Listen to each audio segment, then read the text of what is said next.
The rain lashed my face like a whip. I stood on the shoulder of the interstate, watching the taillights of that familiar black SUV disappear into the downpour. My left cheek burned, and I could taste iron in my mouth. My knee throbbed from where it had hit the pavement when I was pushed out of the car. "You better remember this, you old hag. You pull this again, and you'll be sleeping in a dumpster." The image of my daughter-in-law, Jessica, screaming those words at me from the rolled-down window was seared into my mind. In my 69 years of life, I never thought I'd be abandoned on the side of a highway by my own son. How did it come to this? I wiped the mix of rain and tears from my face, my mind reeling back to just a few hours ago. Today was my grandson Leo's 6th birthday. I'd woken up extra early to make his favorite meal, a slow-cooked pot roast and creamy mashed potatoes, packed it all into insulated containers, and took 2 different city buses for nearly 2 hours to get to their house. Ever since my husband passed away 5 years ago, my son, Michael, and his family had become my entire world. "Mom, why did you take the bus again?" "I told you we'd come pick you up," Michael said as he opened the door. He frowned when he saw the containers in my hands. "You brought more food?" "The fridge is already packed." I managed a weak smile. "Leo loves it, and it gives me something to do." Jessica walked out of the bedroom, her lips curling into a tight line when she saw what I was holding. "Mom, we're trying to follow a scientifically backed diet for him. All that butter and salt in your cooking isn't good for his development." Her words felt like a needle to my heart, but I kept the smile plastered on my face. A little treat once in a while won't hurt. Just then, Leo ran over and hugged my legs. "Grandma, I want pot roast." Jessica immediately pulled him away. "Go wash your hands first," she instructed, then lowered her voice to me. "Mom, please don't always spoil him like this." I opened my mouth to respond but said nothing. This wasn't the first time. Ever since Leo was born, the clashes over our parenting philosophies had grown more frequent. She was all about modern, gentle parenting methods she'd read about in books, while I just thought a child needed some good old-fashioned home cooking and an extra sweater when it was cold. The birthday dinner was at a fancy downtown restaurant. I felt a knot in my stomach just looking at the prices on the menu. A single meal here cost more than my entire weekly budget. Leo spent the entire time glued to a tablet, watching cartoons, while Jessica and Michael occasionally spoon-fed him a bite. I wanted to say that staring at a screen while eating was bad for his digestion, but I remembered our earlier exchange and forced myself to swallow the words. On the way home, the rain started. I sat in the back with Leo, who had fallen asleep beside me. Soft music played through the speakers as Michael and Jessica murmured to each other in the front. Staring at the blurred city lights, I found myself thinking about Michael's childhood. We were poor back then. For his birthday, the best I could do was add a fried egg to his noodles, but he would eat it with such pure joy. "Mom, what are you thinking about now?" Jessica's voice pulled me back to the present. "Look at the way Leo's sleeping. It's because you've spoiled him. He can't fall asleep unless someone is right next to him now." That was the last straw. "It's perfectly normal for a child to need a sense of security," I snapped. "When Michael was little, he also—" "Here we go again," Jessica's voice shot up. "Can you please stop applying your outdated ideas to our lives? Times have changed." "Mom, Jessica studied child psychology," Michael chimed in. "Just listen to her." A wave of indignation washed over me. You were just what?" Jessica twisted around in her seat, her eyes gleaming in the dim light of the car. "You just think we don't know how to raise our own child, is that it? Do you know what Leo's piano teacher said? That he has trouble concentrating. It's because you're always feeding him that junk food." "How is my cooking junk food?" My voice began to tremble. "When Michael was a kid—" "Shut up!" Michael roared. The car swerved violently. "It's always, when Michael was a kid, when Michael was a kid. Are you ever going to stop?" I was stunned into silence. In his entire life, Michael had never, not once, yelled at me like that. Tears welled up in my eyes. "What are you crying for now?" Jessica sneered. "You resort to tears every time you can't win an argument. Who are you trying to look pathetic for?" Just then, the shouting woke Leo, and he started to wail. Jessica immediately turned to soothe him, muttering, "See? Now you've woken him up." Michael pulled the car over onto the emergency shoulder. Before I could even process what was happening, he turned around, and the back of his hand struck my face. "Mom, can you just give it a rest?" His face, illuminated by the passing headlights, looked like a stranger's. "You're always criticizing, always telling us what to do. We don't need you running our lives." I clutched my cheek, too shocked to speak. Was this the son I had worked my fingers to the bone to raise? The same boy who would bring me an umbrella in the rain and stay by my bedside all night when I was sick? "Get out," Michael said, his voice cold as ice. "What?" I thought I had misheard him. I said, "Get out. Go cool off," he ordered. He unbuckled his seatbelt, walked around to my side, and yanked the door open. I stumbled out of the car, my legs shaking. Before I could find my footing, Michael threw my handbag out after me and slammed the door shut. Jessica rolled down her window to deliver her final, heart-shattering blow. "You better remember this, you old hag. You pull this again, and you'll be sleeping in a dumpster." And then they drove away, leaving me alone in the torrential downpour, soaked to the bone, my heart ripped to shreds. The rain fell harder. I trudged along the shoulder of the highway, my steps heavy. My phone was in my purse, but I was afraid to use it. The last time I had called Michael to tell him he was working too many hours and needed to take care of himself, Jessica had accused me of interfering in their lives. Water droplets blurred my glasses, making it impossible to see clearly. Cars sped past, spraying me with dirty water. Not a single one stopped to ask if the drenched old woman needed help. How had the world become so cold? After what felt like an eternity, I finally saw a sign for a rest stop. My legs were screaming in protest, but I gritted my teeth and pushed forward. The lights of the service plaza were a warm beacon in the stormy night, my only glimmer of hope. I must have been a terrifying sight when I pushed open the door to the convenience store. The young girl behind the counter gasped. "Oh my God, ma'am, what happened to you?" I opened my mouth to speak, but the world went black, and I collapsed on the floor. I awoke on a small cot, covered with a dry blanket. My wet clothes had been replaced. A woman who looked to be in her 50s was sitting beside me. "You're awake," she said, smiling as she handed me a cup of hot water. "You gave us quite a scare. You passed out in the store with a high fever." I struggled to sit up, my body aching all over. "Thank you." "Where am I?" "You're at the highway rest stop." "I'm Brenda, the night manager," she said, helping me adjust my pillow. "We've called for an ambulance, but the rain is making the roads treacherous, so it might be a while." I shook my head. "No, don't worry about it. I'm fine," I said, trying to get up. Brenda gently pushed me back down. "Don't be stubborn. You were out in that storm for who knows how long. You need to get checked out." She hesitated for a moment. "How did you end up walking on the highway by yourself in weather like this?" The tears started flowing again. For some reason, I told this complete stranger everything. When I got to the part about my son slapping me, Brenda gasped. When I told her they had left me on the highway, she slammed her hand on the table in anger. And when I repeated my daughter-in-law's final words, her own eyes grew red. "Bastards," Brenda seethed. "I have a son. If he ever dared to treat me like that, I'd break both his legs." I shook my head with a bitter smile. It was my fault. I shouldn't always be meddling. "Bullshit," Brenda swore. "You're his mother. You have every right to say what you think. They use you when they need you, then kick you to the curb when they don't." I fell silent. She was right. After Leo was born, I had gone from being a mother to being a nuisance, an old woman poisoning their precious son with outdated ideas. "Do you have anywhere to go?" Brenda asked suddenly. I froze. My keys were in my purse, but my purse must have fallen on the highway when Michael threw it out. Go back to them? I shuddered, the image of Jessica's venomous glare flashing in my mind. "I thought so," Brenda sighed. "Look, how about this? When my shift is over, you can come stay with me for a few days, just until you figure things out." I looked at her, my heart filled with gratitude. I couldn't possibly impose. "Don't be silly. We all get old," she said, patting my hand. "My own mom passed away last year. Seeing you, it just reminds me of her." And just like that, I went to live with Brenda.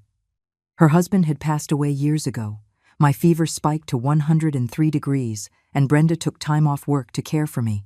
3 days later, the fever broke. As I sat on Brenda's small balcony, soaking in the sun, I watched the elderly people below doing Tai Chi, walking their dogs, and playing with their grandchildren. It struck me then that my life had nothing in it besides Michael and his family. "Brenda, I've made up my mind," I announced at dinner that night. "I'm going to live for myself for once." Brenda put a piece of fish on my plate. "What do you mean?" "I'm 69 years old. I don't have many years left," I said, putting down my chopsticks. All these years, every penny I saved went to my son. I barely touched my own retirement money, always thinking I should leave more for them. Now I see how foolish that was. Brenda nodded. "So, what are you going to do?" "I'm going to travel," I said, the decision surprising even myself. When I was young, I always dreamed of seeing the Southwest, but I never had the chance. Her eyes lit up. "That's a wonderful idea. I have a cousin who runs a little bed and breakfast in Santa Fe. I can put you in touch." The next day, I used Brenda's phone to call the county office to get replacements for my ID and senior card. Then I went to the bank to report my savings book as lost. Thankfully, I was the only one who knew the password. A week later, with a temporary ID in hand, I withdrew the $7,000 I had saved over the years. "Are you really leaving?" Brenda asked on the way to the train station, her voice tinged with sadness. I nodded. "You didn't just save my life, Brenda. You saved my soul." She gave me a tight hug. "Message me when you get there." As I sat on the train heading towards Santa Fe, watching the landscape rush by, I felt a sense of release I had never experienced before. For 69 years, I had lived for everyone else. My parents, my husband, my son, my grandson. Now, finally, it was my turn to live for me. Meanwhile, hundreds of miles away, my son Michael was in a state of utter panic. After they had driven for some distance that night, Jessica had suddenly said, "Don't you think that was too much? In this rain?" It was as if Michael had woken from a trance. He slammed on the brakes and spun the car around. What have I done? I must have been crazy. But when they returned to the spot, I was gone. They called the police, who reviewed the traffic cameras. The footage only showed a blurry figure stumbling toward the rest stop before disappearing into the rain. If anything happens to her. Michael's whole body trembled as he gave his statement at the police station. Jessica was terrified too, but she still tried to sound defiant. Well, she should have just kept her mouth. "Shut up!" Michael screamed at her. "That's my mother." In the following days, they printed hundreds of missing person flyers, posted on every social media platform, and even went on a local news program. But they had no idea that the confused elderly woman with mild dementia, who might not remember her address they were looking for, was already on a southbound train, starting a new life. 3 months later, in Santa Fe, I sat on a bench by the duck pond in the city park, watching the birds glide across the water, a smile playing on my lips. These 3 months had been some of the happiest of my life. Brenda's cousin, Carol, treated me like a sister, showing me every charming street and hidden courtyard in the city. I joined a senior tour group and visited the Grand Canyon and Zion National Park. To my great surprise, in a small gallery in Sedona, I met a group of like-minded seniors. We made a pact to become snowbirds and go to Florida together for the winter, a plan we were already discussing enthusiastically in a group text on the smartphone I had just learned to use. I had changed so much. I had a chic new short haircut, bought a stylish floral dress, and learned how to use mobile payments and call an Uber. Carol said I looked at least 10 years younger. Even my chronic high blood pressure had improved significantly. Today was the first weekend after returning to Santa Fe, and I had arranged to meet Carol at the mall to buy some local crafts to send to Brenda. We were in a small shop picking out turquoise jewelry when a familiar voice made me freeze. "Mom?" I turned around slowly. It was Michael. He looked like he had lost a lot of weight, with dark circles under his eyes. He was holding several shopping bags. Beside him stood a shell-shocked Jessica and Leo. "Grandma!" Leo broke free from Jessica's grasp and ran to hug my legs. Tears streamed down my face as I knelt and hugged my grandson tightly. "Leo, you've gotten so tall." Michael rushed over, looking me up and down. "Mom, you. His gaze fell on my new clothes and hairstyle, then to my glowing complexion. He was speechless. Jessica stood a few feet away, her face pale. "Mom, we've been looking for you for 3 months." I stood up, wiped my tears, and said calmly, "I'm fine. You don't need to worry." Suddenly, Michael fell to his knees. Right there, in the middle of the busy mall, he knelt before me. "Mom, I was wrong." He sobbed like a child. That night, I don't know what came over me. I deserved to die. People started to stare and whisper. Carol tactfully led Leo away to look at some pottery. I looked at my kneeling son, and the peace I had cultivated over the past 3 months shattered. The memories of all the nights I had cried myself to sleep came flooding back. "Get up. Don't make a scene," I said softly. He refused. "Mom, please come home with me. These 3 months have been a living hell. The police said you might. He couldn't finish the sentence. Jessica approached, her head bowed. "Mom, I'm so sorry. That day, I was just so impulsive." I looked at the daughter-in-law, who had once cursed me so viciously, and noticed the new lines around her eyes, the dullness in her hair. I realized then that their past 3 months hadn't been easy either. "I'm not going back for now," I said, voicing the decision I had long since made. "I've rented an apartment here in Santa Fe. I've made a lot of friends." Michael looked up, his eyes wide with disbelief. "Mom, you can't forgive me?" I sighed. "I forgive you, Michael, but I can't go back to living the way I did before." I paused, gathering my thoughts. "Son, I've had a lot of time to think. After your father passed away, I placed all my hopes on you. That was my mistake. A mother shouldn't stake her entire existence on her child." Michael stared at me, as if he were seeing me for the first time. "I plan to live here for the long term," I continued. "I'll come back to visit Leo sometimes, and you're always welcome to visit me here." Jessica burst into tears. "Mom, we really know we were wrong. Leo asks where Grandma went every single day." At the mention of my grandson, my heart softened. "I'll video call him often," I said, pulling out my phone. "Let's add each other on Facebook." Michael looked at me, expertly navigating my smartphone, his expression a mixture of shock and awe. "Mom, when did you?" I smiled. "Just because you're old doesn't mean you can't learn new things." We exchanged contact information and agreed to a video call the following week.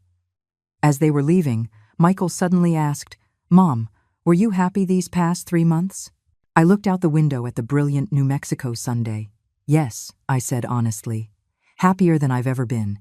The look in Michael's eyes was a complex cocktail of guilt, shock, and something I had never seen there before. Respect. "That's good," he whispered. "Mom, I patted his shoulder. "Go on now, drive safe." Watching my son and his family walk away, I felt a strange sense of calm. At 69 years old, my life was just beginning. Back in my small rented apartment, I set down the bag of gifts and sat in the rocking chair by the window, lost in thought. The sun filtered through the sheer curtains, casting a warm patch of light on the floor. 3 months ago, I could never have imagined I would reunite with my son's family this way. My phone buzzed. It was a message from Carol. "You saw your son. How did it go?" I replied, "It was calmer than I expected. They don't look like they've been doing well." Carol's reply came quickly. "Are you softening?" I stared at the message, my finger hovering over the screen. Was I? When I saw Michael kneeling on that polished mall floor, sobbing his heart out, I did feel a sharp pain in my chest. He was the child I had carried for 9 months, the flesh and blood I had raised. But strangely, apart from that fleeting pang, what I felt more was a sense of release. "No," I finally typed back, but I did promise to video call with Leo. Putting my phone down, I went to the small kitchen to start dinner. The 1-bedroom apartment, which Carol had helped me find, was small but bright and affordable. I had learned to cook a few simple Southwestern dishes and planned to try my hand at a green child stew I'd had at a restaurant and couldn't stop thinking about. Just as the stew began to simmer, my phone rang. A video call from Michael. My heart skipped a beat. We had said next week, but it had only been 3 days. When I answered, Leo's round face filled the screen.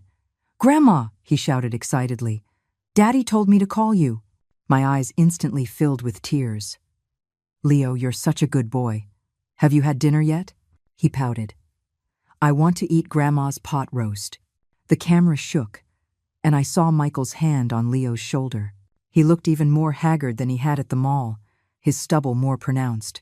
Mom, his voice was hoarse. Leo wouldn't stop fussing to see you. I adjusted the phone's angle to show the window behind me and the small succulents on the sill. When you come to visit, I'll make it for you, okay? Grandma, why don't you come home? Leo asked innocently. My little bed is still there. The question was a knife in my heart. Off camera, I heard a soft sniffle. It must have been Jessica. Michael's expression tightened. He quickly changed the subject. Mom, it looks really nice where you are, so much brighter than our house. I went along with it. Yes, it faces south, so it gets great Sunday. And see this? It's a woven blanket I bought in Sedona. Doesn't it look nice on the wall? Michael stared at the screen, his gaze complicated. Are you getting used to living alone? It's wonderful, I said with a genuine smile. There's a farmer's market right downstairs and a small park across the street. A lot of seniors do Tai Chi there in the morning. I've started joining them. Mom, Michael started, then stopped. I'll take some time off next week and come get you. It was so matter-of-fact, just like all the times in the past decade, he had come to take me to the doctor, to their house for the holidays, or to stay with them after my husband died, as if I were an accessory to be picked up and dropped off. That's not necessary, I said, my tone gentle but firm. I want to spend the winter here. The winters in Santa Fe are so pleasant, not cold and damp like back home. My firm refusal, something he had never heard from his mother who always just said okay, was met with a stunned silence. After a moment, Jessica's face appeared at the edge of the screen, her eyes red and swollen. Mom, Leo hasn't been eating well lately. The doctor said there's nothing wrong, he's just being picky. I could almost hear the sound of her gritting her teeth, asking for help from the woman she had called an old hag. It must have been incredibly difficult for her. Try a little ginger ale, I said, catching myself giving the kind of old-fashioned advice she despised. I quickly added, but of course, you should listen to the doctor. To my surprise, Jessica didn't argue. Instead, she took out her phone to make a note. How much should I give him? The question astonished me. We talked for a few more minutes about gentle remedies for an upset stomach, and the atmosphere was surprisingly harmonious. Suddenly, a wave of dizziness washed over me, and I gripped the edge of the table. Mom, what's wrong? Michael asked, his eyes sharp. Nothing, I said, quickly composing myself. My arm is just getting tired from holding the phone. It's time for Leo to go to bed, isn't it? Michael glanced at the time. Oh, it's almost 9. He hesitated. Mom, we really are sorry. It's in the past, I interrupted. Let's video call again on the weekend. Give Leo a kiss for me. After hanging up, I sank into my rocking chair. The dizzy spell was worse than I'd thought. My blood pressure had indeed improved since coming to Santa Fe, but recently I'd been having these sudden moments of vertigo. I had brushed them off as a normal part of getting older. The next morning, I received a call from an unknown number. Hello. May I speak with Helen Miller? A young woman's voice asked. This is she. Hi, my name is Linda. I'm a teacher at the Santa Fe Senior Center. Carol recommended you for our spring classes. We're holding registration now, and I was wondering if you might be interested. I had no idea Carol would do something like that. When I was young, I had always wanted to learn watercolor painting, but between work and raising a family, there was never any time. After retiring, I was too busy taking care of Leo. What kind of classes do you offer? I asked, intrigued. We have watercolor, pottery, photography, smartphone basics, and even line dancing and a choir, Linda said enthusiastically. Hearing the word watercolor, my heart beat a little faster. How much is the tuition? It's $100 for the semester, with a senior discount for those over 65. The price was much more reasonable than I had expected. After hanging up, I did some quick math. My monthly retirement check was about $3,200. Rent was $1,500, and living expenses were about $1,000. That left $700. Before, I would have saved every cent for Leo's college fund. To hell with it, I muttered to myself. I would sign up for the watercolor class, and the smartphone class. Even though I knew the basics, I wanted to learn how to book train tickets online and make doctor's appointments. On registration day, I met Arthur. He was 5 years older than me, a retired middle school art teacher who now taught watercolor at the senior center. He wasn't tall, and his hair was mostly white, but he stood up straight and spoke with a gentle, patient voice. "You're from back east, Helen," he said, looking at my registration form. "Yes, I've been in Santa Fe for 3 months now. And do you like it here?" "I love it. The weather is beautiful, and the people are so kind." He smiled. "If you love painting, the mountains and flowers of New Mexico are the perfect subjects." During our first class, Arthur taught us how to hold the brush. When he came to my station, he gently adjusted my fingers. "Not so tight. Relax. Let the brush do the work." His fingers were warm and dry, and for a moment, they reminded me of my late husband teaching me how to write when we were young. The memory brought a lump to my throat. After class, he stopped me. "Helen, have you studied art before? Your wrist is very steady." I was surprised by his perceptiveness, a little when I was young, but I haven't picked up a brush in decades. "I can tell you have a good foundation," he said, handing me a slip of paper. "This is the address for our art studio. We have free practice hours on the weekends. You should come by." I took the paper, feeling a flutter of a long-forgotten excitement. When I got home, I excitedly called Carol to tell her about the class, but I could tell from her voice that something was wrong. "Helen," my cousin called me. "Michael and his family went to the police station to withdraw the missing person report. They said they found you." My heart sank. "Did he contact you?" "Yes," Carol sighed. "Your son kept apologizing, saying he wants to bring you home." "I didn't tell him your exact address, just that you were doing well in Santa Fe." "Thank you." Carol hesitated. "He said you have a specific blood pressure medication at home. He wanted me to remind you to get a refill." That's when I remembered. I was almost out of one of my prescriptions. Could I get it filled here? Would I need to see a new doctor and get all new tests? As I thought about it, that familiar wave of dizziness returned. "Helen, are you okay?" "I'm fine," I said, forcing a cheerful tone. "I'll go to the clinic tomorrow." I sat on the sofa, lost in thought. Was Michael's call to Carol a genuine act of concern? Or was it a way to find out where I was? Could I trust him again? Outside, the Santa Fe night sky was filled with stars. I looked at the clumsy bamboo leaves I had painted in class and suddenly smiled. At 69, I was learning to paint, learning to doubt my son, learning to make decisions for myself. It all felt so surreal, yet so right. During the third watercolor class, Arthur was teaching us how to paint plum blossoms. I was focused on outlining the delicate petals when the world started to spin. The ink on my paper blurred into a dark smudge, and a buzzing filled my ears. "Helen? Helen?" Arthur's voice seemed to come from far away. I tried to answer, but my lips wouldn't move. The next thing I knew, I was falling forward like a sack of flour. When I woke up again, the harsh white light made me squint. The smell of antiseptic told me I was in a hospital. "She's awake," a young female doctor said, leaning over to check my pupils. "Ma'am, do you know where you are?"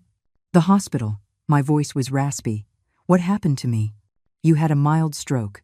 It's a good thing you were brought in so quickly," the doctor said as a nurse adjusted my IV drip. "You have a history of high blood pressure, right? Have you been taking your medication regularly?" It hit me then. I had run out of that specific medication 3 days ago. I had planned to go to the clinic on the weekend. "We tried calling the contact listed as son in your phone, but we couldn't get through," the nurse said.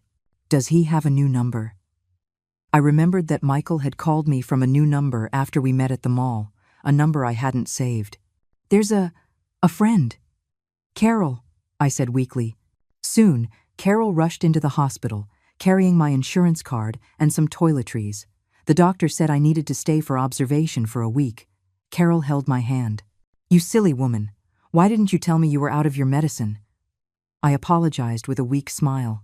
That afternoon, Arthur arrived with a thermos of porridge. "The class sent me as their representative to check on you," he said, placing the thermos on the table and pulling a stack of cards from his bag. These are get-well wishes from everyone. I opened the top one. In the shaky handwriting of an 80-year-old classmate, it read, "Helen, get well soon. We're waiting for you to teach us how to mix that perfect shade of green." My eyes filled with tears. "I made the porridge myself," Arthur said, opening the thermos. "It's good for your digestion." Carol gave me a knowing look. "Arthur stayed with you all night. He only just went home this morning to change." I looked at Arthur, astonished. The tips of his ears turned slightly red. "It was nothing. You just focus on getting better. I'll come see you tomorrow." After they left, I finally worked up the courage to ask Carol to help me call Michael. "Are you sure?" she asked. "If they know you're in the hospital, they'll—" "I know," I sighed. "But it was a stroke. They have a right to know." Carol dialed the number and briefly explained the situation. I could hear Michael's voice, suddenly sharp and loud, through the phone. "What hospital? Which room?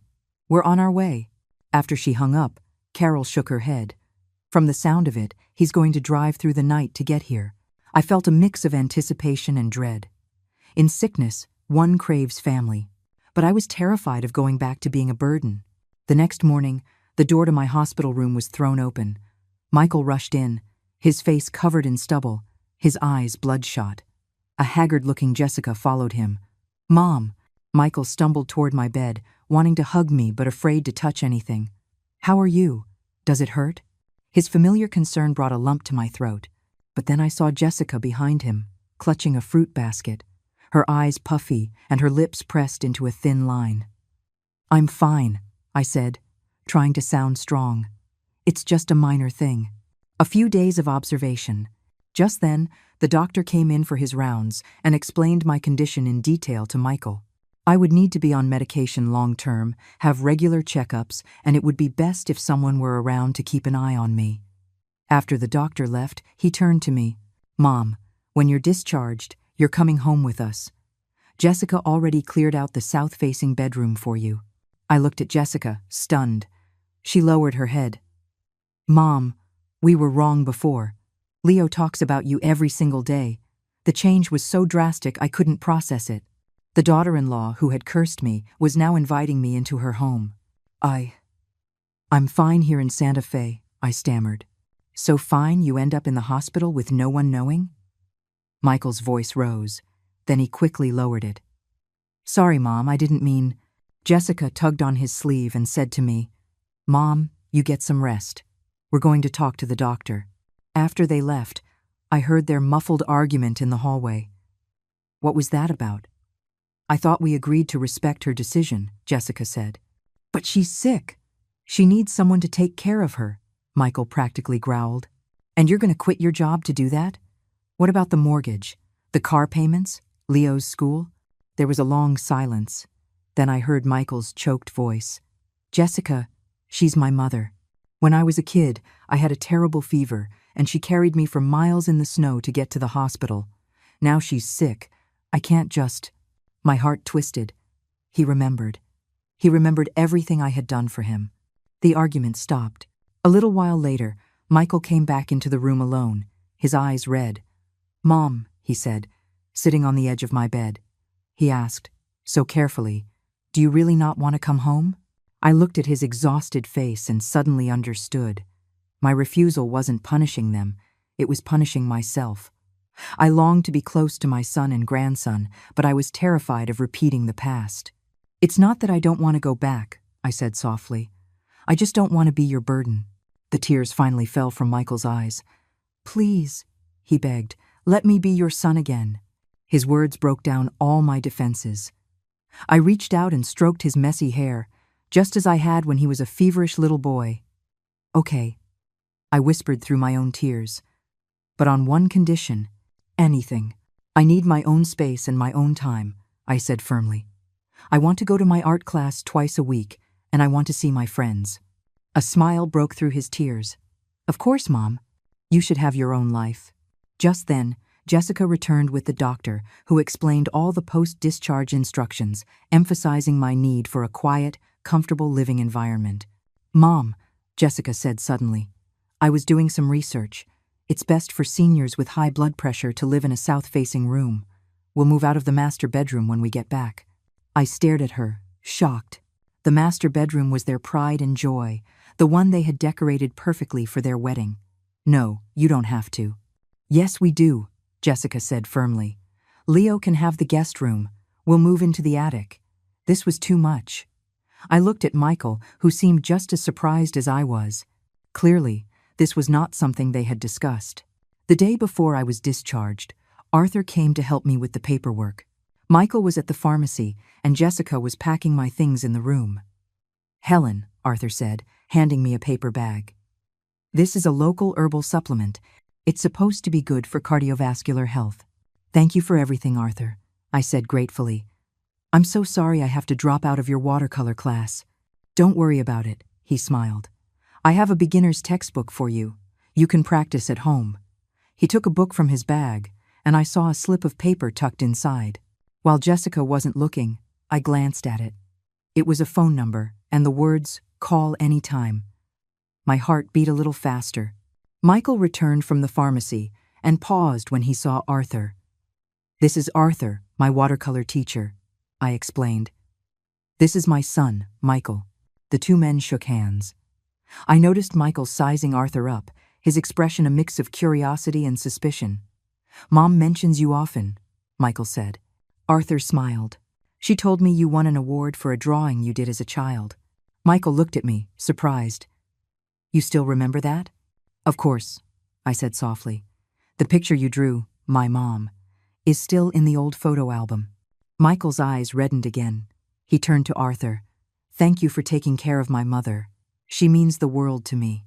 On the day we left Santa Fe, both Carol and Arthur came to see me off. Carol pressed a huge bag of local specialties into my hands. "Call any time you want to come back," she said. Arthur handed me a rolled-up scroll. "A small gift.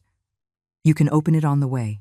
In the car, I carefully unrolled the scroll. It was a beautiful ink wash painting of a single plum blossom with a line of calligraphy that read, "Blooming alone in the cold." Tears fell onto the rice paper. "Mom, that Arthur fellow," Michael said, looking at me in the rear-view mirror. "He's just a teacher," I said quickly, then realized how defensive I sounded. "A very nice, patient teacher." Jessica turned around and gave me a long, meaningful look, but said nothing. As the car sped down the highway, the scenery blurring past, I thought about how, just 3 months ago, I was abandoned on a road just like this, soaked and hopeless.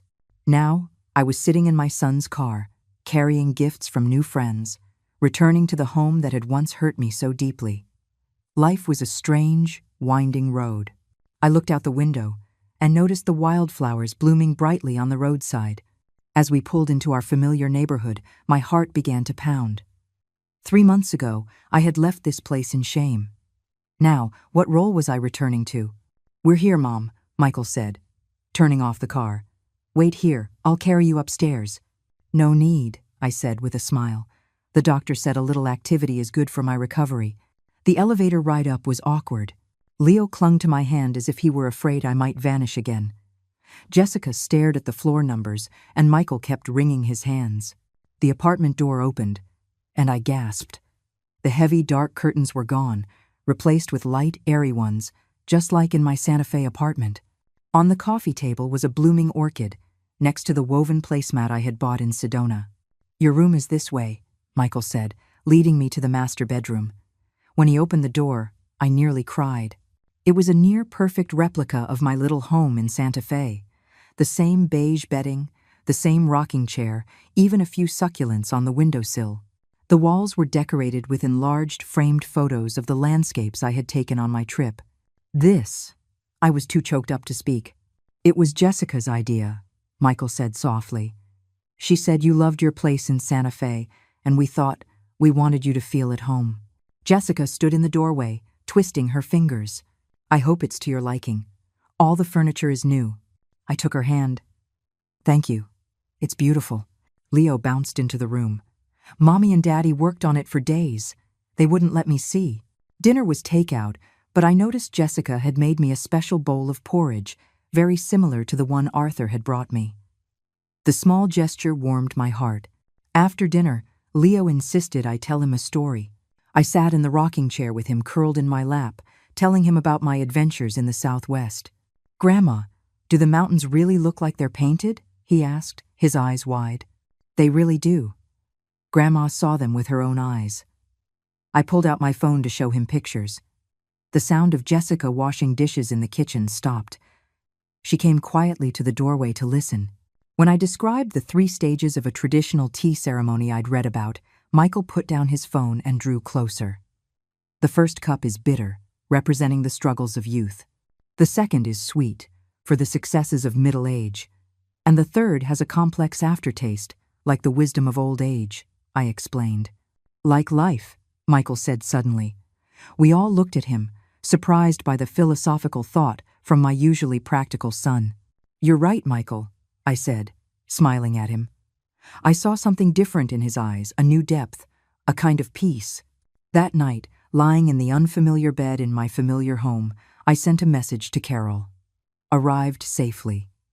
They decorated my room just like my place in Santa Fe. She replied instantly, "That's thoughtful of them. Arthur says hello." At the mention of his name, a warmth spread through my chest. I opened the scroll he had given me and read the inscription again. At the bottom, in tiny characters, was another line. "The winter plum, tempered by frost, grows more fragrant." The next morning, I woke at my usual 6 o'clock and found Jessica already in the kitchen. "Mom, you're up so early," she said, surprised. "If you need anything, just tell me." "It's a habit," I smiled. "I went for a walk every morning in Santa Fe." Jessica hesitated. "Well, I could walk with you in the community garden. Leo is still asleep." I was touched by the offer. The morning air was crisp and clean. We walked side by side on the tree-lined path, a comfortable silence between us. "Mom," Jessica began, "I am so sorry." I patted her hand. "It's all in the past." "No," she said, shaking her head as tears streamed down her face. "You don't know how much I regret what I said that day." I stopped and gently hugged her. I was at fault too. I was too stubborn. "I thought about it every day for 3 months, she sobbed, "wondering if something terrible had happened to you. Leo kept asking if he was the reason you left." My heart ached. Silly boy. It had nothing to do with him.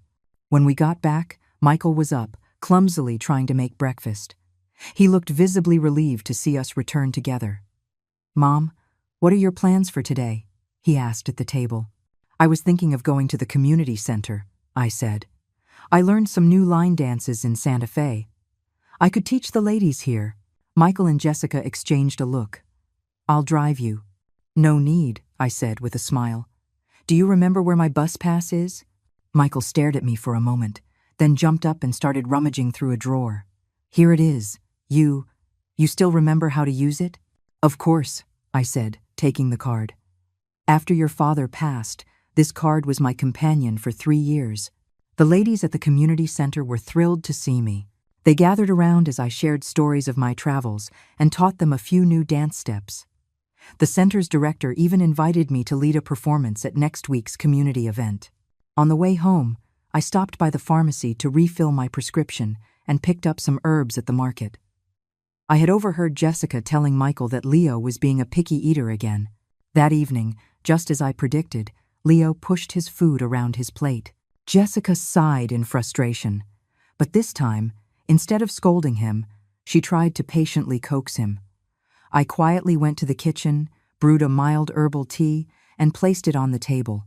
Jessica looked at it, then poured a small cup for Leo. Surprisingly, after a few sips, his appetite seemed to improve. "Mom?" Jessica whispered. "Thank you." In this way, I slowly reintegrated into the family, but on entirely new terms.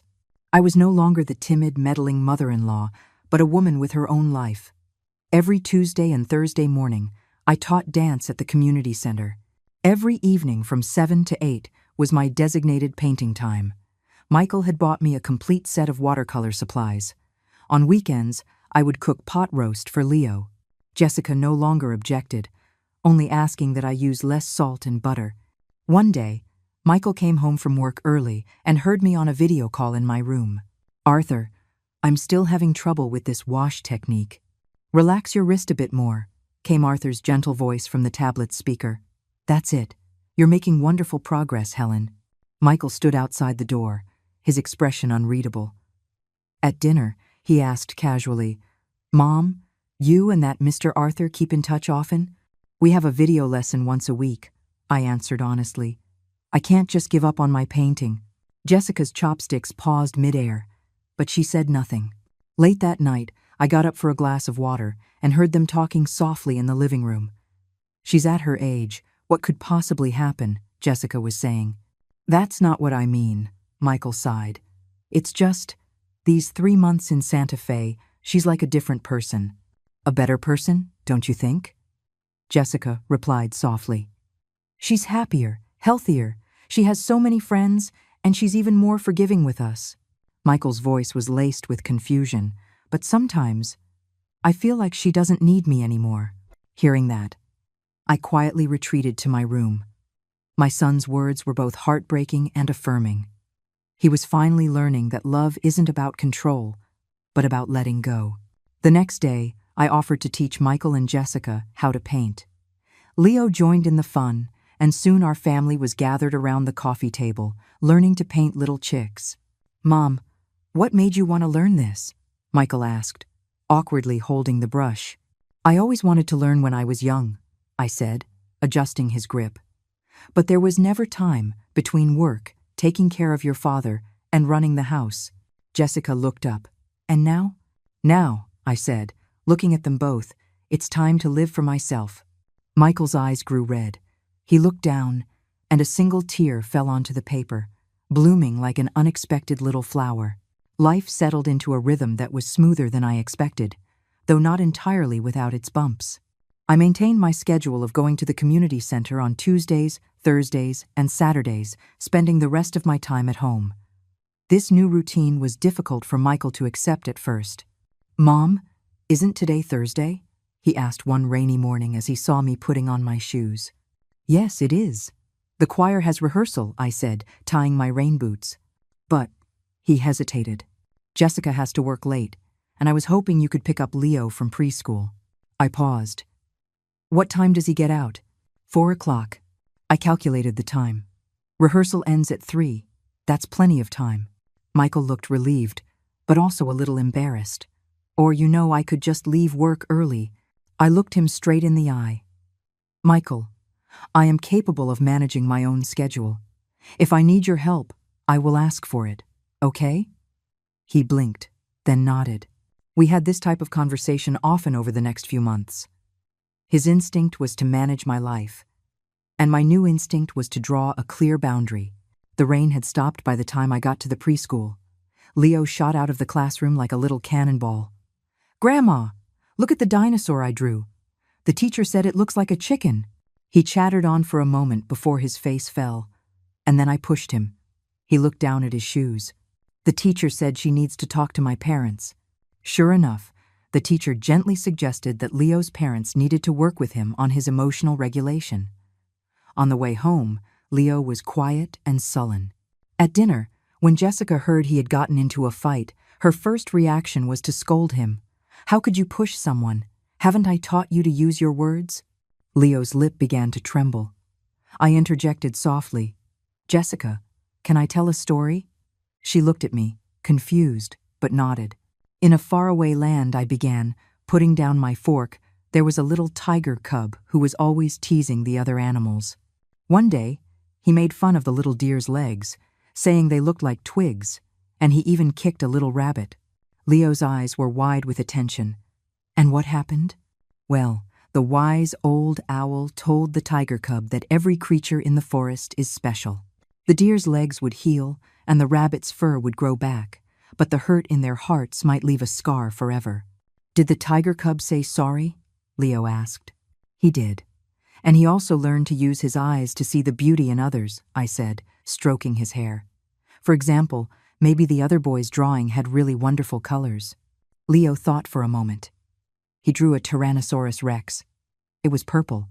It was pretty cool. Jessica stared at me, a flash of admiration in her eyes. Later that night, as I passed their slightly ajar bedroom door, I heard her say to Michael, "The way your mom tells stories, it works so much better than my lectures." Michael chuckled softly. "I told you. She raised me without ever laying a hand on me." There was an unspoken question hanging in the air between them. "So how did you become a son who would lay a hand on her?" After a long pause, Michael whispered, "Work was so stressful. The mortgage. You were always saying she was spoiling Leo. I forgot how she raised me." My heart clenched, and I quietly walked away. That weekend, Michael suggested a family trip to a new nature preserve. Leo was ecstatic, and Jessica even took the day off. Watching them bustle around, packing a picnic, I thought of Arthur, who had mentioned he'd always wanted to see the fall colors up north. On a whim, I sent him a text message, inviting him to visit if he was ever in the area. I regretted it instantly. What was I thinking? Inviting an outsider to a family gathering? To my surprise, he replied almost immediately, "I would be honored." As it happens, I have a trip planned to the State Museum next week to see an exhibition. Perhaps I could arrive a day early. I stared at the screen, my heart pounding. How would I tell Michael and Jessica? What would they think? As I was debating what to do, Michael walked over holding my pill organizer. "Mom, your blood pressure medicine is running low. I put some cash in here for you to get a refill." I opened the case. Tucked inside were 5 crisp $100 bills. On each, written in pencil, were the words, "For treats." A lump formed in my throat. When he was a little boy and our budget was tight, I would give him pocket money with the same notes scribbled in the corner. Now, the roles were reversed. "Michael," I began hesitantly, "next Saturday, a friend of mine would like to come over for dinner." "Is it Carol?" "She's more than welcome," he said, not looking up from the picnic basket. "No, it's Arthur. He's coming to town for an exhibit." Michael's movements froze. He slowly looked up. "Just him?" "Yes," I said, suddenly feeling like a child who had done something wrong. "If it's not convenient, it's convenient. Of course it's convenient." His voice was a little too loud. "Any friend of yours is a friend of ours." But his face clearly said, "Why didn't you tell me sooner?" Jessica came over to see what the commotion was. "Mom's friend, Mr. Arthur, is coming for dinner next week," Michael said, almost through gritted teeth. Jessica raised an eyebrow, then surprised me by saying, "Oh, that's wonderful. I've been meaning to ask him for some advice. Leo's school is having an art fair, and I want to help him with a project." Michael whipped his head around to stare at his wife, his eyes full of disbelief. The atmosphere in the car, on the way to the preserve, was a little tense. Michael drove aggressively, braking sharply several times. Jessica, on the other hand, was unusually chatty, trying to fill the silence. Leo, oblivious in the back seat, pointed out everything he saw. "Grandma, look, a giant pinwheel," he shouted, pointing to a distant hill where a row of white wind turbines spun slowly in the autumn Sunday. "They're beautiful," I said. "They look a bit like the ones in your photos from Sedona, don't they?" Jessica asked. I was surprised she remembered. "A little," I said, "but the ones in Sedona are closer to the red rocks." Michael glanced at me in the rearview mirror but said nothing. At the preserve, Leo ran wild like a colt let out to pasture. We followed behind, admiring the golden ginkgo trees and fiery red maples. "Mom, let me take a picture of you," Jessica suggested. "The red leaves here are different from the ones in Santa Fe." I stood under a maple tree, looking at my daughter-in-law behind the lens. 3 months ago, this woman had cursed me. Now, she wanted to take my picture. Life was truly strange. Michael walked over quietly and stood behind her, looking at the phone screen. Just as Jessica pressed the shutter button, he reached out and put his arm around my shoulder. In the photo, my expression shifts from surprise to a soft smile. Michael's gaze is tender and complex. The background is a blaze of crimson leaves. When we got home, Michael hid on the balcony to smoke a cigarette. He had quit 5 years ago. His behavior worried me. "I'll go check on him," I said to Jessica. She shook her head. "Let me. You should rest." Through the glass door, I saw them arguing. Michael looked agitated, while Jessica remained calm. Finally, he slumped into a chair, and she gently rubbed his back. At dinner, Michael made a sudden announcement. "Jessica and I were talking. From now on, Sundays will be our official family day. The rest of the week, everyone is free to do their own thing. And for the day your friend visits, I'll do the cooking." The concession was so abrupt that I looked at Jessica, who gave me a subtle wink. That evening, I got a video call from Arthur to show me a painting he was working on. "This is based on the landscape you described from your hometown," he said, holding up an unfinished canvas. We spent a half-hour discussing brush strokes, completely unaware that my bedroom door had been quietly pushed open, then closed again. The next morning at breakfast, Michael had dark circles under his eyes. "Mom, you and Mr. Arthur were talking pretty late last night." "Oh, did we disturb you?" I asked, feeling guilty. "No, not at all," he said, then added, "He seems to admire you a lot." Jessica kicked him under the table. I put down my chopsticks, deciding it was time to be direct. "Arthur is a very good friend. He taught me to appreciate beauty again." I chose my words carefully. "Just like Santa Fe taught me to be independent." Michael's hand trembled, spilling porridge on the table. "I'm sorry," he said, frantically wiping it up. "Michael," I said softly, "you will always be my son. That will never change." He froze, tears welling in his eyes. "I know," he whispered. "I'm just scared." "Scared of what?" I asked gently. "Scared that you don't need me anymore," the tall, grown man confessed, his voice breaking like a child's. Jessica quietly took Leo from the table. I walked around and hugged my son's head to my chest. "Silly boy," I murmured. "A mother's need for her child never ends. It just changes." After Leo left, the atmosphere in the house subtly shifted. Michael no longer showed anxiety about my social activities, and Jessica often sought my advice on parenting. We seemed to have found a new equilibrium. That weekend, I packed a small bag for a reunion at the senior center in Santa Fe, organized by Carol to celebrate its anniversary. "How many days will you be gone?" Michael asked, leaning against the doorframe. 3 or 4. "Is Arthur going to be there?" "Yes, he's a guest of honor." Michael was silent for a moment. "Mom, are you happy?" The question made me pause and reflect. "Yes," I said. "I am. I have you. I have my friends. I have my own life. I feel very fulfilled." He nodded, then pulled an envelope from his pocket. "For treats." I opened it and gasped. It was a plane ticket. "Michael, this is too expensive. You're worth it," he smiled. "You've taught me so much, including how to be a better son." The night before I left, Jessica gave me a new smartphone stand. "This will make it easier to video chat. Leo can see you whenever he misses you." I hugged her. "Thank you for everything." The next day, Michael's family took me to the station. Leo clung to my leg. "Grandma, take lots of pictures of the big mountains for me." I kissed his cheek. Michael put my suitcase on the train. "Mom, have a great time," he said. "If you miss us, just call. I'll come get you. Not come home soon, but have a great time." His words brought tears to my eyes. As the train pulled away, I watched the 3 of them waving on the platform and understood. Home wasn't a cage, it was a harbor. A place you could always sail from and always return to. My phone vibrated. It was a message from Arthur. "See you tomorrow. I look forward to hearing your new stories." I smiled and replied, "I have so many to share." Outside the window, the world rushed by. At 69, I was writing the freest chapter of my life. I had roots, and I also had wings. The Santa Fe sun streamed through the hotel window. I stretched and checked my phone. 8 in the morning.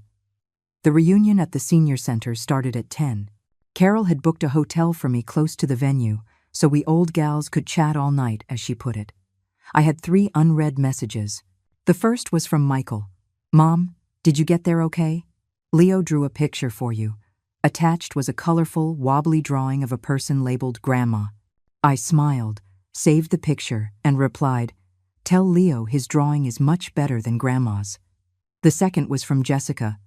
"Mom, don't forget your medicine. The temperature changes a lot in Santa Fe, so dress warmly." This level of concern was unimaginable 3 months ago. I texted back my thanks and promised to bring them some local cookies. The third was from Arthur. "See you at the center. I have a surprise for you." It was followed by a smiley face emoji. My heart did a little flip, a reaction I quickly told myself was inappropriate.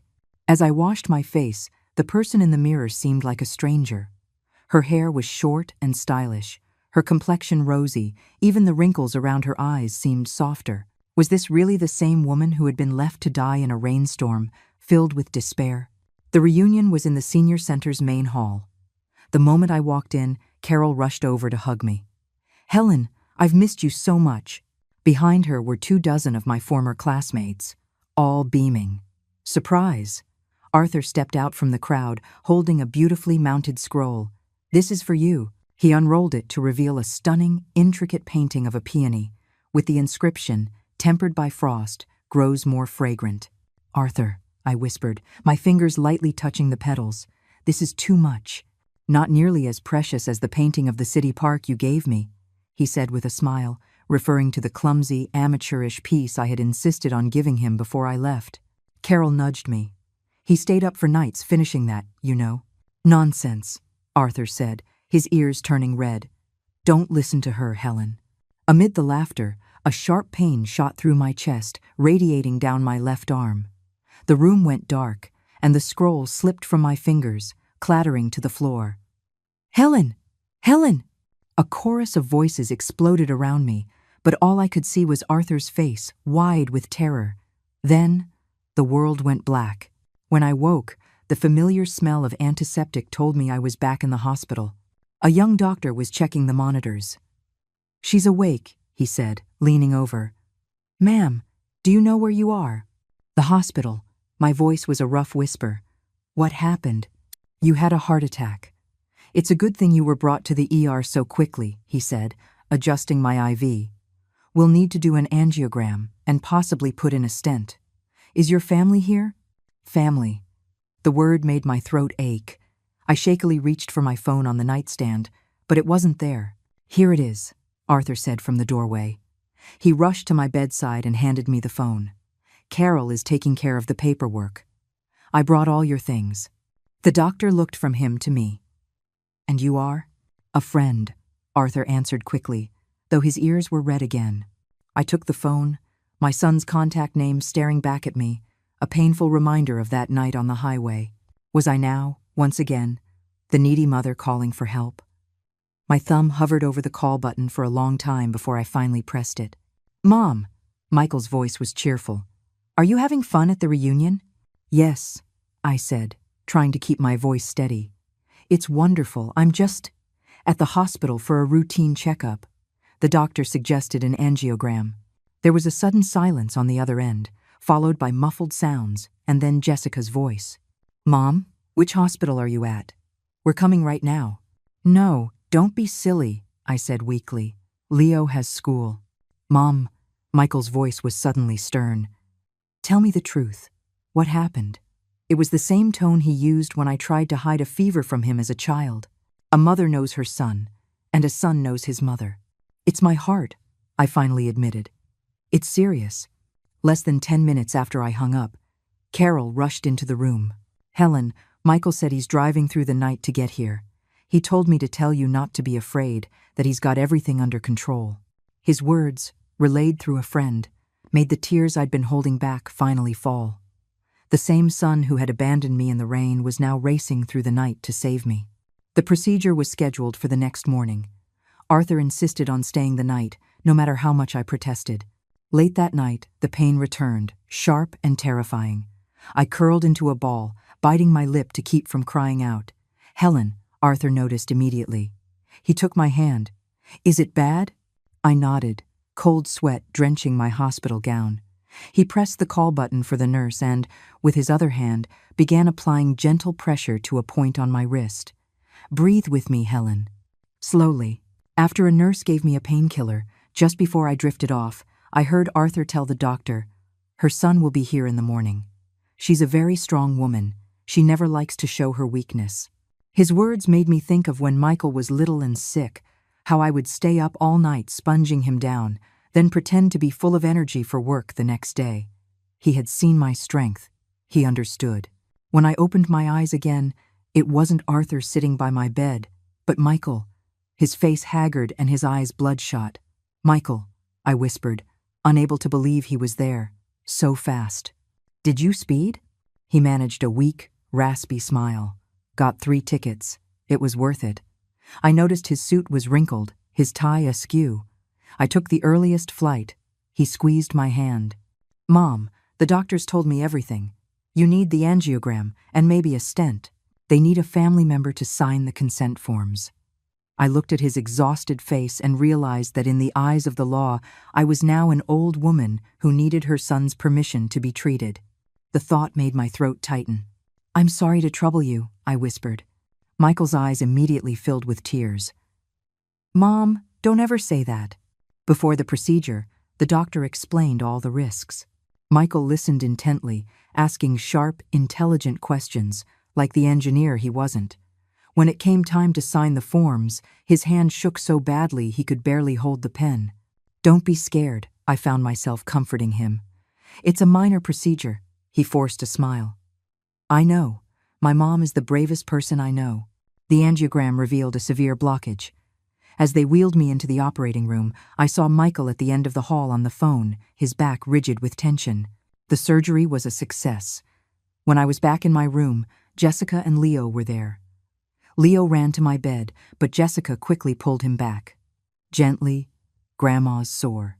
"I'm not sore," I smiled weakly. "Come here, let Grandma see you." Jessica's eyes were red, her usual perfect makeup slightly smudged. "Mom, you scared us to death." Michael stood behind her, holding a stack of papers. "It's all taken care of," he said. "A private room, the best cardiologist in the hospital." That evening, Jessica took Leo to a hotel to rest, and Michael insisted on staying the night. I woke up thirsty in the middle of the night and saw him sitting in the chair by the window, his face in his hands, his shoulders shaking. "Michael?" He jumped, quickly wiping his face. "Mom, do you need something?" "What's wrong?" "Nothing," he said, pouring me a glass of water. "Go back to sleep." But I could see the tear tracks on his cheeks. I insisted, and finally he broke down. I almost lost you again," he sobbed, kneeling by my bed. "That night, when I left you in the rain. What's the difference between me and my father?" The words hit me like lightning.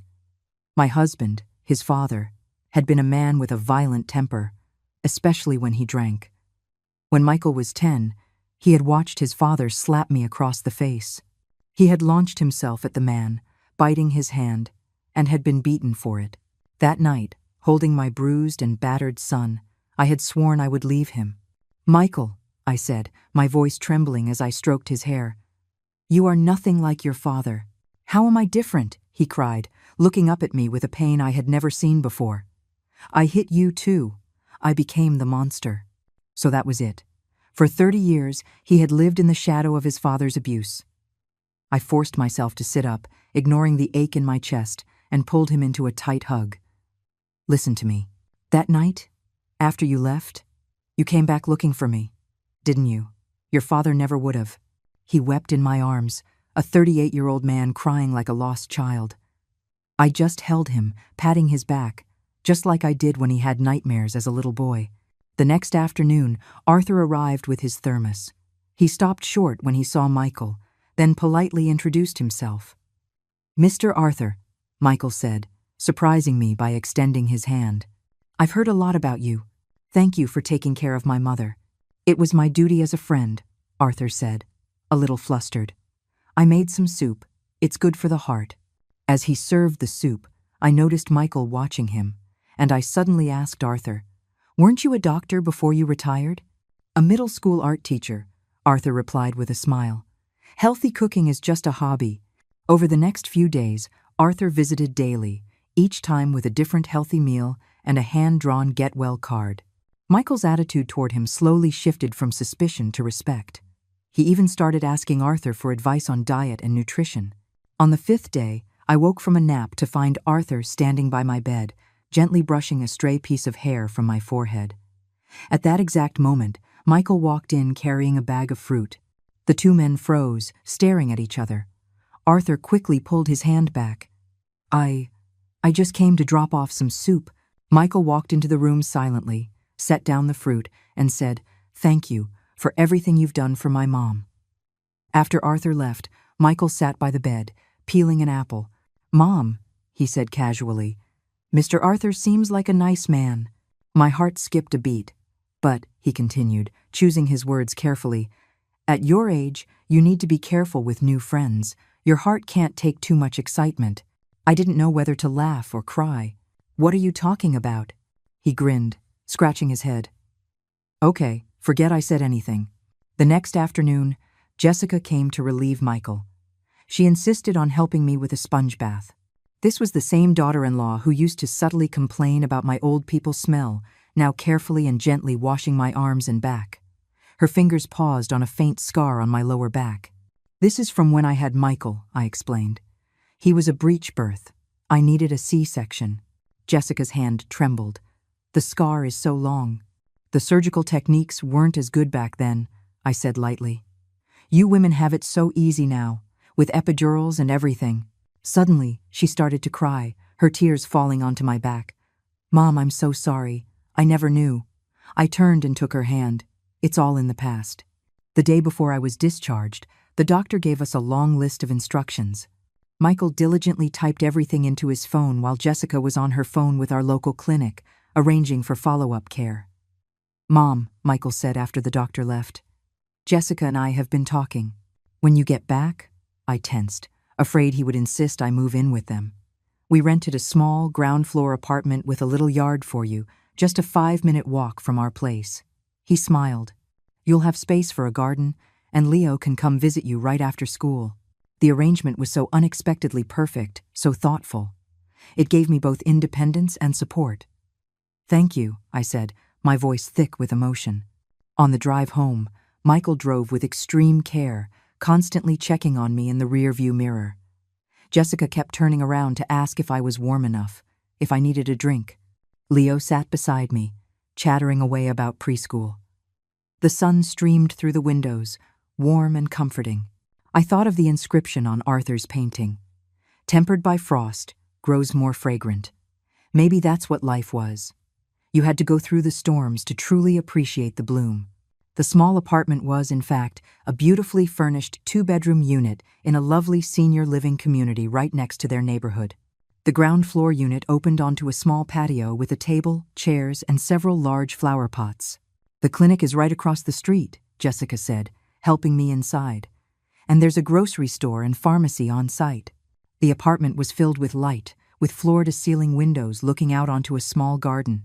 The bedroom was simple, with a single bed, a small desk, and the framed photos from my trip hanging on the wall. "Do you like it?" Michael asked anxiously, setting down my bags. "We tried to match the style of your place in Santa Fe." I looked around, my throat tight. "I love it. But it must be so expensive." Michael and Jessica exchanged a smile. "Mom," Michael said, "we didn't rent it. We bought it." "You bought it?" I nearly fell over. "How could you? You have a mortgage." "I got a promotion last year," he said. "And besides, Jessica and I owed you this." "Please, Mom, just relax and enjoy it," Jessica added. "We've arranged for a cleaning service to come twice a week, and you can either eat at the community dining hall or cook for yourself." I sank onto the sofa, speechless.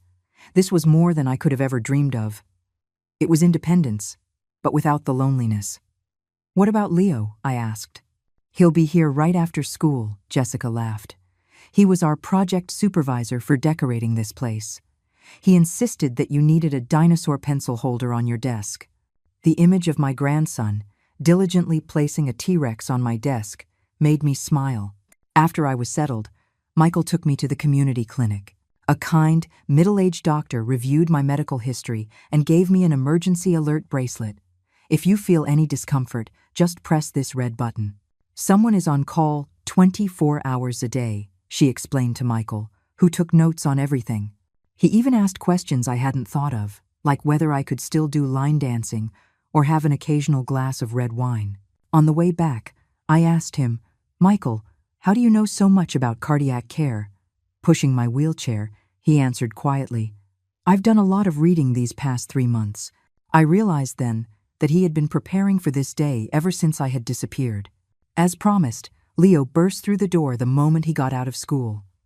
"Grandma, where's my dinosaur pencil holder?" he yelled, running to the desk. Satisfied that it was in its proper place, he pulled a small paper packet from his backpack. "For you, Daddy and I got them." I opened it. Inside were a few sunflower seeds. "The teacher said if we plant them now, they'll bloom in the summer," Leo explained excitedly. "They'll be even taller than me." Holding the tiny seeds, I thought of the towering golden sunflowers in Arthur's garden in Santa Fe, always facing the Sunday. "Let's plant them tomorrow, shall we?" I said, pulling Leo into a hug. That evening, Michael and Jessica insisted on having our first family dinner in my new home. Jessica brought over a few simple, healthy dishes, and Michael produced a bottle of red wine.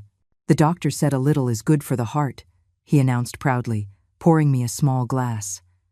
As we raised our glasses, Michael's voice cracked. "Welcome home, Mom." Those 3 words unleashed a torrent of tears. This wasn't a return to their home. This was a return to my own home. My new life began. Every morning at 7, Leo would arrive like a little alarm clock to walk with me to his bus stop. Afterwards, I would do my exercises in my little yard and water my sunflower seeds. I quickly made friends with the other residents, many of whom had similar living arrangements. We started a morning exercise group, a choir, and a book club. The vibrant community reminded me of my time in Santa Fe.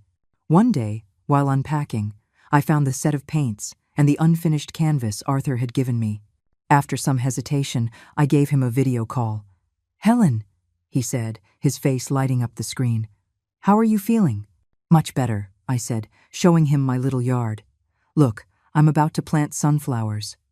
We chatted for a while, and he told me that everyone at the senior center missed me. Before we hung up, he said, "I've put together a portable art kit for you, for painting outdoors. I'll mail it to you." I started to refuse, but the words that came out were, "Thank you, Arthur." The package arrived 3 days later. Inside the beautiful art kit was a small card, "For when you've recovered, we'll paint together again. The sunflowers of Santa Fe miss you. A." I tucked the card into the bottom of my pill organizer like a schoolgirl hiding a love letter. The next day, Michael came by with soup and saw me organizing my medication. His eyes fell on the hastily closed pill box, then to my flushed cheeks. He smiled knowingly. "Did you get a package from Mr. Arthur?" I nodded, embarrassed. "That's nice," he said, surprising me. "It's good to have people who care about you." Then he went about serving the soup as if nothing had happened, leaving me stunned. As my strength returned, I began to paint again. At first, it was just random images, but soon a theme emerged. The storm, the taillights on the highway, the warm glow of the rest stop. I called the series The Stormy Night. The first time Michael saw them, he stood before the easel for a long time without speaking. "Mom," he said, his voice trembling, "is this how you saw it that night?" I realized then that the paintings were from my perspective, a perspective he had never considered. "It's in the past," I said lightly. "Painting is just part of my therapy." In May, my Stormy Night series was accepted into the city's senior art exhibition. To my surprise, one of the paintings won the award for Most Emotionally Resonant. Michael took the day off work to bring the whole family to the award ceremony. "My grandma is a famous artist," Leo proudly announced to everyone. One of the judges told a reporter, "Her work has a power that goes straight to the heart. That resilience, that search for hope in the midst of despair, is deeply moving." After the exhibit, Michael quietly bought the painting and hung it in the most prominent spot in their living room. One day in June, Jessica rushed over with Leo. He had gotten into another fight at school. "This is the second time," she said, furious. "He needs to be punished." Leo sat in the corner, his face a mask of stubbornness. "Why did you fight?" I asked him gently. He said, "I don't have a grandma." Leo sniffled. He said my grandma was dead. My heart ached. I hadn't realized my disappearance had left such a deep scar. "Jessica," I said, leading her to the kitchen, "do you remember the story I told about the little tiger cub?" She looked at me, and a wave of understanding crossed her face. "You mean?" I nodded. Sometimes, a story is more powerful than a punishment. That night, I heard Jessica in Leo's room, telling him a new story about a little fawn who was misunderstood, her voice gentle and firm. In July, my sunflowers bloomed, their golden heads towering over Leo, just as he had predicted. I sent a picture to Arthur, who replied, "The sunflowers in Santa Fe are blooming too. I hope they can meet someday." Michael saw me smiling at my phone. "What did Mr. Arthur say, Mom?" he teased. "He said you should mind your own business," I retorted, playfully swatting at him. He dodged, laughing like a boy. As summer drew to a close, we had a barbecue in my little yard. Afterwards, I brought out a folder. "There's something I want to talk to you about," I said, trying to sound casual. "This is my will and my final arrangements." The beer can in Michael's hand nearly slipped. "Mom, why are you talking about this? At my age, these things need to be taken care of," I said calmly. "I've put both of your names on the deed to this apartment. My savings are to be divided 3 ways, between the 2 of you and Leo. My insurance policy is in the nightstand drawer. The password is Leo's birthday. And, if something happens to me, please let Carol and Arthur in Santa Fe know." Michael's eyes were red, but he didn't have an outburst like he would have in the past. He took a deep breath and accepted the folder.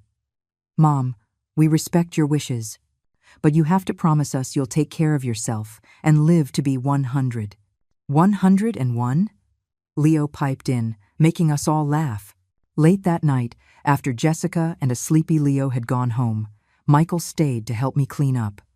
"Mom," he said suddenly, "thank you for giving us a chance to make things right." I stopped what I was doing and looked at my son, who now stood a full head taller than me. "And thank you, Michael," I said, "for giving me the chance to be myself again." In the moonlight, we smiled at each other, and all the pain and resentment of the past melted away into a quiet understanding.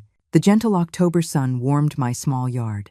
The sunflowers had gone to seed, their heavy heads drooping. I sat on the stone bench, watching Leo concentrate on his drawing pad. It was his first official art lesson with me. "Grandma, look at my son." He held up his drawing of a wobbly yellow circle. "It's wonderful," I said, stroking his hair. "You know, my first drawing was a sun, too." "Did your mommy teach you how to draw?" he asked.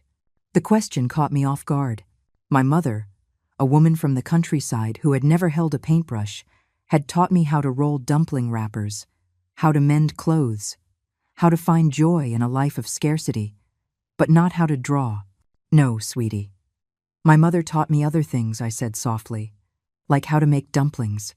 "Then you can teach me how to make dumplings." His eyes lit up. "Okay, this weekend, when your mom and dad come over, we'll all make them together." Just then, the yard gate opened, and Michael walked in carrying a large box. "Mom, Leo, look what I've got." Leo dropped his drawing pad and ran over. "Cake. I smell cake." "You've got a good nose," Michael laughed, setting the box down. "Mom, your birthday is tomorrow. Jessica ordered a cake for the party, but this one is for you. We can put it in your fridge." I had completely forgotten. Tomorrow was October 18th, my 70th birthday. A year ago, I was lying awake in their guest room, listening to them argue about how I was spoiling Leo. "You shouldn't have," I said automatically. "Yes, we should have," Michael said, crouching down to my level. "Mom, 70 is a big one, and Jessica has invited all your friends." He gave me a mischievous wink, including Mr. Arthur. My heart fluttered. He's coming?" "Yes. He's flying in from Santa Fe," Michael said softly. "Are you happy, Mom?" I looked into my son's caring eyes and understood. This was his way of making up for that night in the rain. "I'm happy," I said, patting his hand. "But what makes me happiest is seeing the man you've become." Michael's eyes reddened. He pretended to fuss with the cake box. "Leo, can you help Daddy take this inside?" After Leo had triumphantly carried the box indoors, Michael took a piece of paper from his briefcase. "Mom, I found something. I was hoping I could read it at your party tomorrow." It was a yellowed page from a diary, the edges soft with age, covered in a child's scrawling handwriting. "My mom. Remember?" Michael asked softly. "I wrote it when I was 10. It won an award. You kept it in the photo album all these years." I made a copy. I took the paper, and an image flashed in my mind. a small boy, running home, waving a certificate in the air. That was before his father's drinking started, when our small family was poor but full of hope. Tomorrow, Michael's voice choked, I want to read it in front of everyone, so they all know what a wonderful mother I have. I pulled him into a hug. He no longer smelled of rain and anger, but of a quiet strength. The next day, Jessica showed up with a makeup artist. I laughed, but she insisted. Mom, you have such beautiful skin, the makeup artist said. Jessica, who used to mock my old-fashioned beauty remedies, now smiled and said, My mom has always taken great care of herself, haven't you, Mom? We looked at each other and smiled. The restaurant was a beautiful, traditional-style building. When we walked in, I was stunned. The main hall was filled with more than a dozen tables, bustling with people. There were my friends from the dance class and the community center, Michael's colleagues, Jessica's friends, and even Carol, who had flown in from Santa Fe and was waving at me. Helen, over here, she called. I walked over and saw she was sitting next to Arthur. He stood up, looking especially handsome in a dark blue suit. Arthur, I said, at a loss for words. He handed me a long brocade box. Happy birthday, Helen. A small token. I opened it. Inside was an exquisite paintbrush, the handle engraved with a phrase, At 70, following the heart's desire. This is too precious, I murmured. Not as precious as your paintings, he said with a warm smile. After a few toasts, Michael tapped his glass for attention. Today is my mother's 70th birthday, he began, his voice trembling slightly. I'd like to read something I wrote when I was 10 years old. He pulled the copied page from his pocket. My mom is the best mom in the world. She wakes up very early to make me breakfast. When I'm asleep, she is still mending my clothes. Once, I had a high fever, and my mom carried me to the hospital. She fell down on the way, but she held me tight so I wouldn't get hurt. Michael's voice broke. Jessica went to his side and took his hand. My mom's hands are rough, but they feel so gentle. My mom says you should be like bamboo, straight on the outside, but hollow on the inside, upright and humble. When I grow up, I will make sure my mom has a good life, so she never has to work so hard again. The room was silent.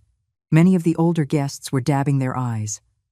After the last line, Michael was weeping openly. He walked over to me and knelt down. Mom, I failed you. I made you suffer. I pulled him up, my own tears flowing. Silly boy. I was never angry with you. Jessica came over and gave me a deep bow. Mom, I'm so sorry. I was so immature. I wrapped one arm around my son and the other around my daughter-in-law. Leo ran up and hugged my legs. 3 generations, crying and laughing together as the room erupted in applause. After the party, as guests were leaving, Arthur approached me. Helen, could we speak for a moment? We walked out to the hotel garden. Helen, he began, taking a deep breath. I came here not just to celebrate your birthday, but to ask you a question. My heart sped up. I knew what was coming. Would you be willing to spend the rest of your years with me? Not as a student, but as a partner. This confident, articulate man was now as nervous as a schoolboy. I looked at the garden around me, my mind racing. A year ago, I was a pathetic old woman, abandoned in the rain. Now, I had my own home, my own life, and the possibility of love. Arthur, I said finally, my voice soft, I cherish our friendship more than you know, but my roots are here now, with Leo and Michael. The light in his eyes dimmed for a second, but then returned. I understand, he said. Can we still be friends? Of course, I said, taking his hand. You will always be my best teacher and my dearest friend. On the drive home, Michael watched me in the rearview mirror. Mom, what did Mr. Arthur want to talk about? I smiled. He invited me to go painting in Santa Fe. Michael was quiet for a moment. And what do you think? I told him I might visit sometime, I said, looking out the window. But my home is here. The only home I need is where you all are. In the mirror, I saw my son's face break into a smile of pure relief. Life settled back into its peaceful, fulfilling rhythm. In early November, my Stormy Night series was featured in a citywide art exhibition, and a local paper wrote an article about me titled, An Artist Reborn. Michael proudly framed the article and kept it on his desk at work. Arthur and I continued our weekly video calls, and sometimes Michael would even join in, asking for advice on what kind of art supplies to buy for me. On the first weekend of December, the whole family gathered in my small yard to make dumplings. Leo's creations were lopsided, but everyone praised his efforts. Jessica, whom I had recently taught, now expertly pinched the edges. "Mom," Michael said suddenly, "the city's senior college is opening a new branch at the community center. Mr. Arthur recommended you as a guest lecturer." "Me? A lecturer?" I said, dropping a dumpling. "Yes, to teach introductory watercolor," Michael smiled. "He said you were his most talented student." I looked at Jessica, who nodded enthusiastically. "You should do it, Mom. It's only 2 classes a week. I can pick up Leo." And so, I became Professor Helen. My students were all my age, and our classes were filled with as much laughter as art.